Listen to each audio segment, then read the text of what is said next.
नमस्कार दोस्तों, मेरा नाम है शशि और आप देख रहे हैं वर्ल्ड अफेयर्स जोन। क्या रूस यूक्रेन जंग का असर अब सीधे भारत की जेब पर पड़ने वाला है?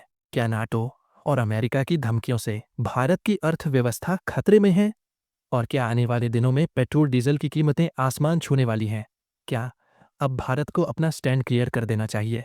और क्या अब समय आ गया है कि हम दुनिया को बताएं कि हमारी ताकत क्या है? आज की वीडियो में हम बात करेंगे उस बड़े अंतर्राष्ट्रीय घटनाक्रम की जिसने भारत, चीन और ब्राजील को सीधे चेतावनी दी है और जिसका असर हर भारतीय पर पड़ सकता है। ऐसा असर जो आपकी जेब खाली कर सकता है। दोस्तों, स्क्रीन पर दिख रहा यह आदमी नाटो चीफ है जिसका नाम मार्क रूटे है। यह वही नाटो है जो बना था सोवियत रूस से मुकाबला करने के लिए।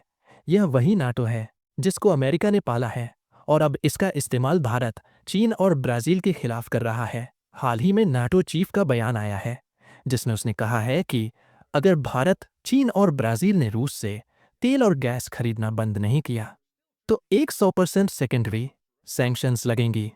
ऐसा पहली बार है जब नाटो ने किसी नॉन नाटो देश को सीधी धमकी दी है। इसका मतलब देखा जाए तो क्या अब नाटो और अमेरिका मिलकर भारत, चीन और ब्राजील पर सीधे आर्थिक प्रतिबंध लगाने की सोच रहे हैं? क्या वे भारत की तेल कंपनियों जैसे रिलायंस, आईओसी, ओनजीसी, बीपीसीएल पर प्रतिबंध लगाने की सोच रहे हैं? दोस्तों, हाल ही में यूएस प्रेसिडेंट डोनाल्ड ट्रंप ने भी बयान दिया है कि अगर 50 दिन में शांति समझौता नहीं हुआ तो 100% टैरिफ्स लगेंगे और हो सकता है ये 500% तक जाए। अब सोचने वाली बात यह है कि इसका भारत पर क्या असर हो सकता है। भारत के लिए कौन सी खतरे की घंटी है जो बच सकती है? अगर सबसे पहले बात करें तो पेट्रोल डीजल महंगे हो सकते हैं क्योंकि भारत रूस से डिस्काउंट पर क्रूड खरीदकर घरेलू बाजार को कंट्रोल कर रहा है। अगर नाटो और अमेरिका टैरिफ लगाते हैं तो भारत में तेल के भाव आसमान छू सकते हैं।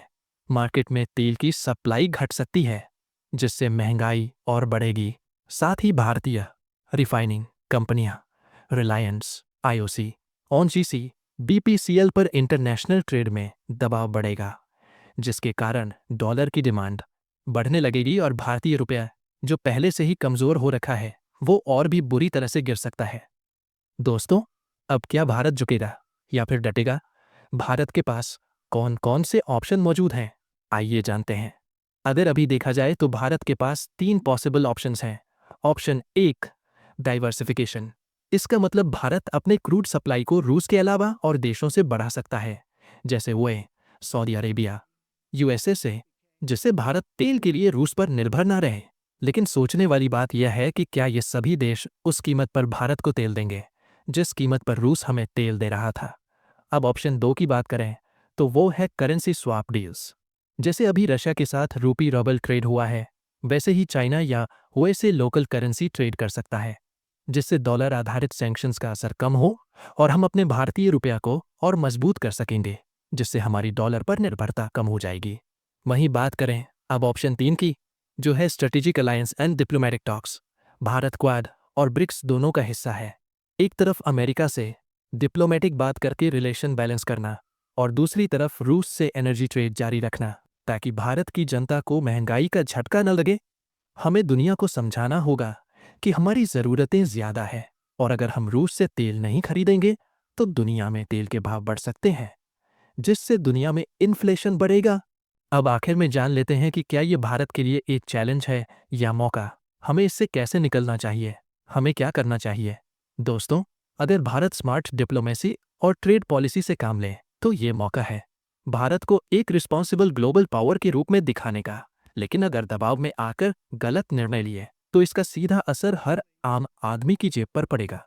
अभी के लिए सबसे अच्छा देखा जाए तो भारत को अमेरिका और रूस दोनों को साथ में लेकर चलना सबसे इम्पोर्टेंट है क्योंकि भारत के पड़ोस में जो भी घटनाएं हो रही हैं उनमें हमें दोनों देशों की ज़रूरत पड़ सकती है। अगर हमें चीन को काउंटर करना होगा तो अमेरिका हमारी मदद करेगा, लेकिन पाकिस्तान के लिए हमें रूस की ज़रूरत पड़ेगी जैसे 1971 में पड़ी थी। तो दोस्तों, आपको क्या लगता है? क्या भारत को नाटो और यूएस की धमकियों के आगे झुक जाना चाहिए या फिर डिप्लोमेसी और अपने नेशनल इंटरेस्ट को साथ लेकर डटा रहना चाहिए? अपनी राय कमेंट में ज़रूर बताइएगा और अगर आपको लगता है कि ये जानकारी हर हिंदुस्तानी तक पहुंचनी चाहिए तो वीडियो को शेयर और चैनल को सब्सक्राइब करना मत भूलिए। मिलते हैं अगले वीडियो में। जय हिंद, जय भारत।